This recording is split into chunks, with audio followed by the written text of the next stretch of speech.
Jethro Tull's first three albums, 1968's This Was, 1969's Stand Up, and 1970's Benefit, are all very fine albums to be sure.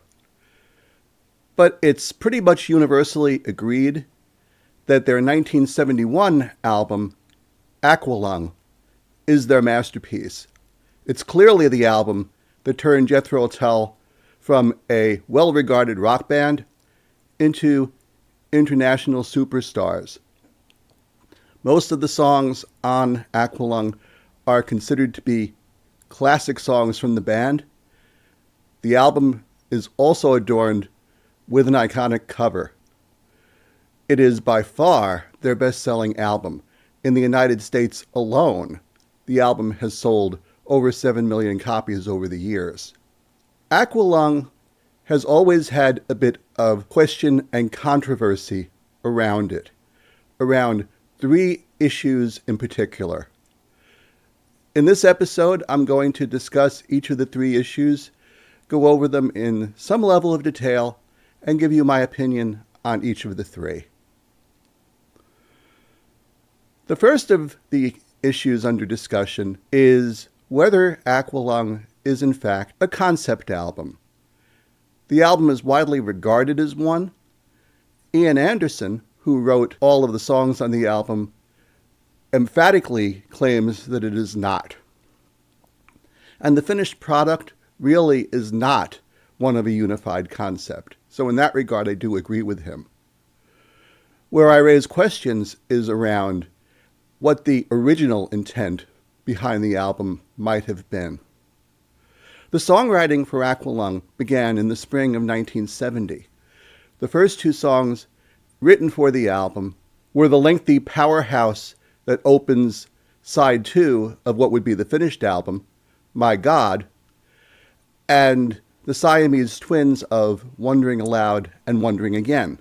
My God was included in Jethro Tull's set lists almost immediately upon its being completed by the band. The band believed that it was that strong and wanted to highlight it in their sets as soon as possible, which leads me to believe that the original thought that Anderson might have had behind what would become AQUALUNG was that the entire album would have a basis in questions and concerns about organized religion.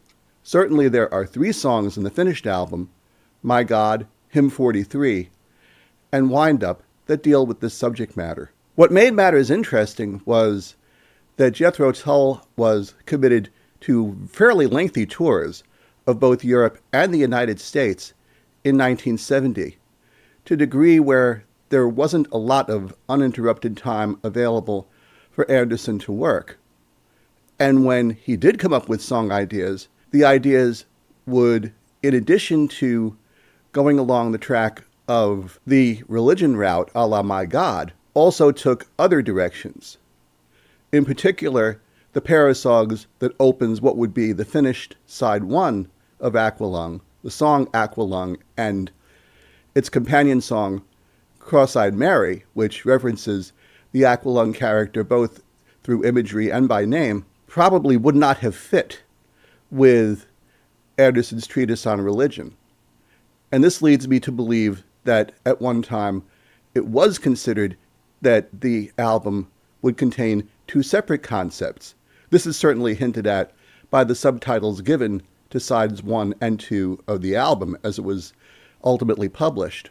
But there were still other songs recorded for the album that had nothing to do with either concept. Ian Anderson underlines this in the various interviews and biographical books that he has put together on the band over the years, with the most notable example of this being the song Cheap Day Return, which Anderson wrote following a visit to his seriously ill father at hospice, where a surprised Anderson was taken aside by one of his father's nurses and, recognizing him as the leader of Jethro Tull, asked him for his autograph. Anderson ultimately fit together the songs that he had on hand in the way that they fit together best. And that's probably a good thing for all of us. But I do think that, at least at the outset, there was more than a little consideration given to the prospect of, if not a single concept album, a concept album with a concept on each of its two sides. The second question that is often asked about Aqualung is, who's playing bass on the album, really? Prior to Aqualung's being made, Jethro Tull's original bassist, Glenn Cornick, was fired from the band. Cornick was an excellent bass player, but from a personality perspective was not a very good fit with the other members of Jethro Tull, particularly not with Ian Anderson, who tended to be rather an introvert on the road. By comparison, Glenn Cornick was a bit of a party animal. He liked to drink, he liked to get high, and he liked to fraternize with groupies. All things that Anderson wasn't particularly a fan of. By the end of Tull's 1970 tour, Anderson had made the decision to release Cornick from the band. Cornick would, in the wake of his departure, be offered a recording contract with Jethro Tull's label, Chrysalis Records, to start a new band, Wild Turkey, which he pursued for a time. He later would also participate in Bob Welch's band Paris, which would lead to Welch's post-Fleetwood Mac solo career in the middle 1970s. Cornick's replacement was Jeffrey Hammond, an old friend of Ian Anderson's from Blackpool with whom he had played in bands in the past. Jeffrey Hammond was something of a novice at the bass. In fact, in the coffee table book that Ian Anderson curated about the history of Jethro Tull in 2019, The Ballad of Jethro Tull, Hammond is quoted as saying that his main reluctance about joining Jethro Tull was his fear that his skills in the bass simply were not up to par with what the band was doing. This was of little consequence to Anderson, though. Anderson wanted Cornick gone, and he preferred to have a good friend like Jeffrey Hammond on the road with him to hear him out as he was making decisions around the band and to support him in those decisions with the other members of the group. Jeffrey Hammond joined Jethro Tull in January of 1971, very shortly after Cornick's departure, and in the middle of the sessions that produced Aqualung. Given the complexity of the music on Aqualung, it has been long wondered how much of the music on Aqualung was actually played by Jeffrey Hammond.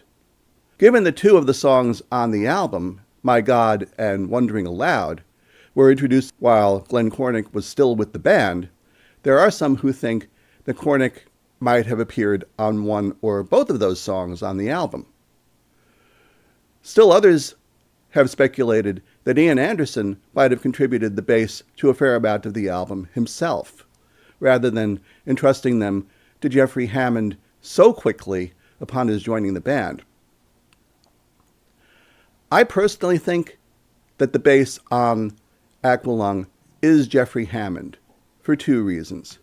The first of these is that even while the recording sessions for Aqualung were being completed in January and February of 1971, Jethro Tull had touring commitments where the band would occasionally have to break from recording to go on short stints on the road. This was something of a trial by fire for Hammond, who, while not the most skilled bass player, was skilled enough to be able to understand the structure of the songs and put together something that would work with the songs on stage. Secondly, and perhaps the most telling, is that in this age of technology, we're now able to, via tools like YouTube and others, seek out isolated recordings from Aqualung that were extracted from the master tapes. In other words, we're able to hear tracks where the bass or the bass and the drums are isolated out separately from the rest of the band so we can hear what was played in the course of the sessions. I've listened to most of Aqualung in this way. On all of these songs, the bass is mixed far lower than the drums, making me think that Ian Anderson might have requested that the album's recording engineer, John Burns, turn the bass down so that if Jeffrey Hammond made any mistakes in playing, that those would be masked by what the rest of the band was doing. There are, in particular, several notable mistakes in the playing in certain of these songs that, thanks to the bass being toned down in volume in the mix, were able to be disguised. The other thing that makes me think that Hammond is the bassist here comes from my own experience as a bass player, and that is that the songs generally suffer from a bit of overplaying on Hammond's part, which would be something that would be natural for a novice or a rusty bassist to do under these circumstances. If you haven't played the instrument for a while, it's almost natural, as a means of trying to get your fingers back in shape, to play more notes than is actually necessary in order to convey what's necessary to serve the song.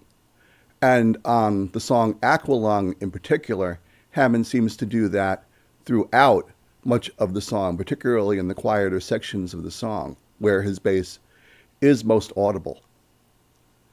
To be perfectly fair to Jeffrey Hammond, while he was a novice at this time, he learned quickly. He became a very reliable bassist on the road for Jethro Tull over the course of the next several years. But he never considered himself to be a great bassist, and ultimately made the decision in 1975, after Tull completed their tour for Minstrel in the Gallery, to put the bass aside and return to his first love, art and painting, full time. Jeffrey Hammond, upon leaving Jethro Tull, famously burned his striped stage outfit, never to return to the band. The third controversy around Aqualung has to do with its cover, where it came from, and what inspired it. Ian Anderson is very much of the opinion that the likeness on the cover of Aqualung is his own, and that the artist who created the cover, the American watercolorist Burton Silverman, had him pose for the cover at a session that Silverman attended at Morgan Studios in London in December of 1970, while Tull was beginning work on the Aqualung album. The story that Burton Silverman and his son, the journalist Robert Silverman, tell here is a very different one. I personally tend to think that the truth is somewhat in between the two extremes.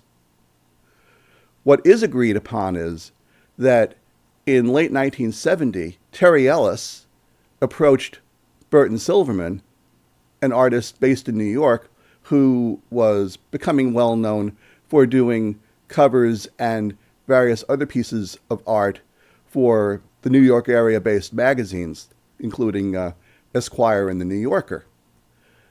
Ellis liked what he saw and commissioned Silverman to do a cover for Jethro Tull. Ellis apparently did this without interaction from Ian Anderson or from the rest of the band. This was a customary practice back in the day, and since Terry Ellis was not only the co-owner of Chrysalis Records, he also acted as Jethro Tull's manager. This was a responsibility that totally made sense for Ellis to take on. A handshake deal was struck between Silverman and Ellis, in which Silverman would be responsible for all the cover art for Aqualung, for which he would be paid the lump sum of $1,500 American. This again was standard practice for the time. Artwork for album covers back in the day was generally regarded as what are called works for hire. In other words, the artist provided the record company the artwork on commission. They were paid a flat fee, and upon turning over the artwork, it became the property of the record company to do with what they saw fit. Upon making the deal with Ellis, arrangements were made for Burton Silverman to visit with the band in person at Morgan Studios in December of 1970. His meeting with the band was a brief one. He did not want to disturb the band during rehearsals. Indeed, Ian Anderson probably wouldn't have allowed it anyway. He did do some sketches of the band and took a few snapshots, which he would later feel were unsuitable to support any work he was doing for the album. Most notably, however, Silverman did take one of his sketches and convert it into a watercolor rendition of Ian Anderson playing the flute, which perhaps does give credence to Anderson's belief that Silverman was inspired by Anderson's likeness in creating the cover. That said, however, the cover likeness that Silverman created does not look at all like the standalone watercolor of Ian Anderson playing the flute that he initially created. Upon returning to New York, Silverman reviewed in detail the lyrics of several of the songs from the album that Terry Ellis had provided him, along with various photographs of the band that Ellis thought could be used to assist Silverman in creating the album artwork. In reviewing the lyrics to the song Aqualung, Silverman recognized that this was an opportunity to create an image of a sad, angry, and somewhat frightened homeless person, as depicted at least in part by the lyrics. He, along with help from his wife, staged several photographs at his studio of himself in various of the poses that would inspire the artwork on the album's cover. Silverman would ultimately create 3 pieces of art for Aqualung's cover: the iconic cover pose of the homeless man, a second pose of the homeless man sitting on the curb with a dog alongside him, which was used for the back cover, and a gatefold featuring the various members of the band, this being inspired by the various photographs that Terry Ellis had shared with him. Ian Anderson claims to never have been particularly happy with Silverman's work on Aqualung's cover. The original inspiration for the song Aqualung were photographs taken by Anderson's then-wife, Jenny Franks, of various homeless people along the Thames embankment in London. And in retrospect, Anderson has claimed that using one of Jenny's photographs for the album cover might have been a better idea than commissioning what he viewed even early on as something of a bastardized likeness of himself. But they went ahead with the cover using Silverman's artwork, and the cover proved iconic. Perhaps too much so.